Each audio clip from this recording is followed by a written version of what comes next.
तो नजारा देख रहे हैं आप, ये लोग उठ उठ कर जा रहे हैं और पीछे जो स्क्रीन पर दिख रहे हैं वो है सरगई लावारोव यानी रूस के विदेश मंत्री। रूसी विदेश मंत्री अपनी स्पीच दे रहे हैं और यूएनएससी में जो ये बाकी लोग हैं ये उठकर अचानक से जाने लगते हैं। क्या ये देखकर चीन अब पूरी तरीके से बदल गया है और चीन ने वो कदम उठा लिया है जिसकी रूस ने कल्पना भी नहीं की होगी। तो वहीं भारत और अमेरिका को सबसे बड़ी जीत मिल गई है पड़ोस में। जानेंगे क्या हुआ है, इसके अलावा बहुत कुछ। आइए जानते हैं इन खबरों को विस्तार से। कई बार हम लोगों ने इस बात को कहा है, ऐसा कोई सगा नहीं जिसे चीन ने ठगा नहीं। रूस ने चीन पर यकीन करके सबसे बड़ी गलती की, क्योंकि इस जंग से अगर किसी को फायदा हो रहा है तो वो फायदा सिर्फ और सिर्फ चीन को हो रहा है। अमेरिका भी कमजोर हो रहा है, रूस भी कमजोर हो रहा है। आर्थिक तौर पर रूस इतना कमजोर हो जाएगा कि फिर चीन की शर्तों को मानने के अलावे उसके पास और कोई चारा नहीं बचेगा, क्योंकि उसकी आर्थिक जरूरतें चीन और भारत ही पूरा कर पाएंगे। भारत फिर भी कम मात्रा में, लेकिन चीन ज्यादा मात्रा में।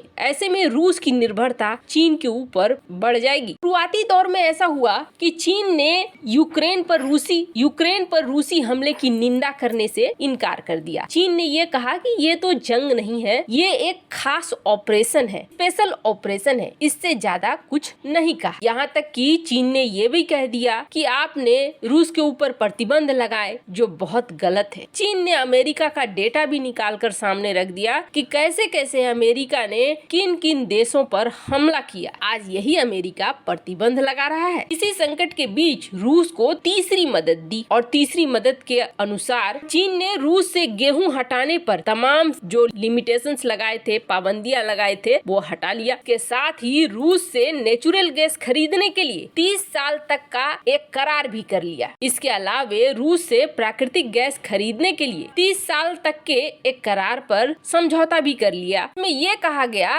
कि चीन तेल या गैस के बदले अपनी मुद्रा युआन में व्यापार करेगा, जैसे कि भारत करता है। अब हो ये रहा है कि धीरे धीरे चीन अपने असली रूप में सामने आने लगा। कैसे? तो आप देखिए चीन के स्टेटमेंट, जिसमें चीन ने ये कहा है कि जिस तरीके से यूक्रेन में सिचुएशन है ये हृदय विदारक है, यानी दिल पे चोट पहुंचाने वाली है। सिविलियन को जो टारगेट किया जा रहा है वो बहुत ही गलत है। मानवीय संवेदनाएं, मानवीय ताड़ना बहुत ही गलत है। ये दो वर्ड ही बहुत बड़ा इम्पैक्ट डाल रहे हैं। चीन एक तरीके से रूस के ऊपर जो ये आरोप लग रहा है कि वो मानवीय क्राइसिस पैदा कर रहा है और सिविलियन की कैजुअलिटी हो रही है, उसको लेकर एक मोहर लगा दिया है चीन ने। इस वक्त बहुत बड़ी खबर बन रही है कि चीन कह रहा है कि हाँ, यूक्रेन में मानव अत्याचार हो रहा है। मतलब अब रूस से पल्ला झाड़ते हुए नजर आ रहा है चीन। और ऐसा ही होता है, चीन अब अपने देश को देख रहा है, न कि दोस्त को देख रहा है। देश सर्वोपरि है, न दोस्त सर्वोपरि है, इस सिद्धांत पर चल रहा है। चीन हमेशा से सिर्फ और सिर्फ अपना फायदा देखता आया है। इस वक्त अगर रूस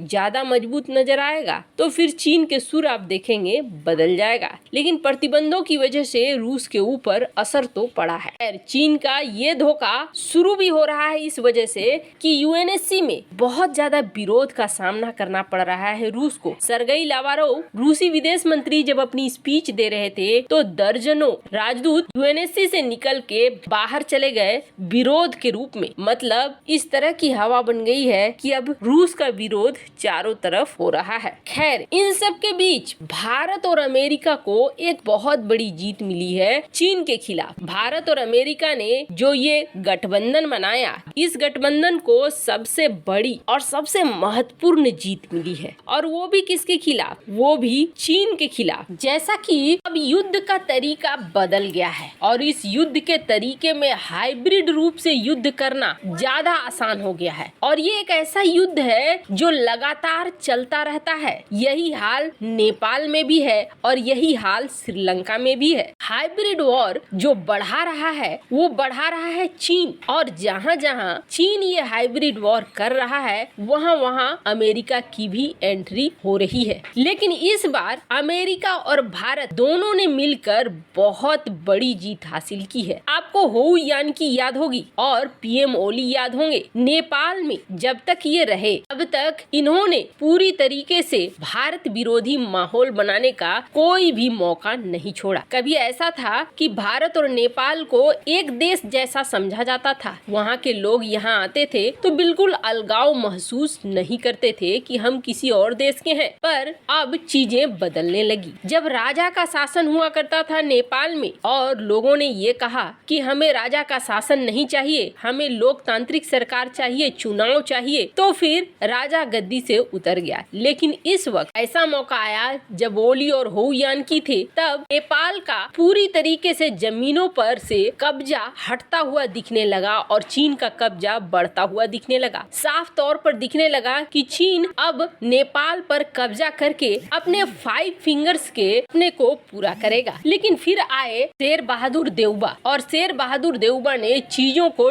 ठीक करना शुरू किया, भारत के साथ रिश्ते को भी ठीक करना शुरू किया और चीन को नेपाल से दूर करना भी शुरू किया। अब इस बीच में अमेरिका और भारत लगातार नेपाल को वो मजबूती दे रहे थे जिससे कि चीन अपने इरादे पर सफल न हो पाए। इसी क्रम में अमेरिका ने एमसीसी प्रोजेक्ट के तहत $500 मिलियन देने की घोषणा की थी, जिसकी वजह से एक बिजली परियोजना बनाने की बात। अगर ये बिजली परियोजना बन जाती है तो भारत और अमेरिका पर नेपाल की निर्भरता होगी और ऐसे में चीन कभी भी अपनी प्रभुत्व वाली सरकार आने के बाद भी ऐसा कोई कदम नहीं उठा पाएगा जिसे कि नेपाल और भारत के बीच दूरी आए। यानी एक तरीके से भारत की सुरक्षा की गारंटी भी थी ये एमसीसी प्रोजेक्ट। अब इसे जैसे ही आता हुआ देखा चीन ने प्रदर्शनकारियों को उकसाना शुरू कर दिया। कथित तौर पर मोटे मोटे पैसे खिलाए गए ताकि विरोध प्रदर्शन तेज हो और जनता को गुमराह किया गया कि इससे